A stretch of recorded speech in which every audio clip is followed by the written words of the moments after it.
नमस्कार, मी सविता तुमचं खूप खूप मनापासून स्वागत करते। मैत्रिणींनो, आज आपण एक अतिशय सुंदर छोटीशी देखणी पण काढायला सोपी अशी रांगोळी बघणार आहोत।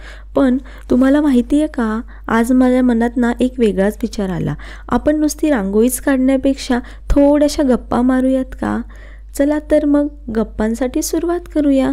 तुम्हाला सगळ्यांना माहीतच असेल की हा श्रावण महिना चालू आहे आणि श्रावण महिना म्हणजे भगवान शिवांची मनोभावे आराधना करण्याचा पवित्र महिना असतो। भगवान शिवांविषयी बऱ्याचशा गोष्टी आपल्याला माहिती आहेत, परंतु भगवान शिव आणि गंगा नदी याविषयी एक छोटीशी खूपच प्रचलित अशी गोष्ट आहे जी मला तुमच्याशी शेअर करावीशी वाटली, म्हणून मी तुमच्यासोबत आज गंगा नदी आणि भगवान शिव यांच्याबद्दल छोटीशी जी धार्मिक गोष्ट आहे ती तुम्हाला शेअर करते। गंगा नदीचा उगम हा हिमालयात आहे हे आपल्याला माहीतच आहे, परंतु गंगा नदी पृथ्वीवर उगम पावण्याच्या आधी ती स्वर्गामध्ये वाहत होती।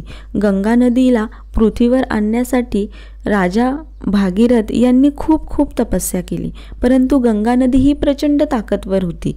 ती जर तशीच पृथ्वीवर उगम पावली असती तर पृथ्वीचा विनाश हा नक्कीच होता। पृथ्वीचा विनाश टाळण्यासाठी राजांनी भगवान शिवांची उपासना केली आणि त्यांना प्रसन्न करवून घेतले आणि महादेवांनी आपल्या जटांमध्ये गंगा नदीला धारण केले आणि हळूहळू गंगा नदी पृथ्वीवर अवतरली। अशी होती गंगा उगमाची गोष्ट।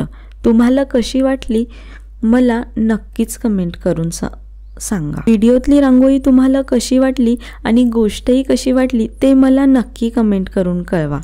व्हिडिओ आवडला असेल तर व्हिडिओला लाईक करा, शेअर करा आणि चॅनलवर नवीन असाल तर प्लीज माझ्या चॅनलला सबस्क्राईब करा। भेटूया पुढच्या व्हिडिओमध्ये। थँक्यू।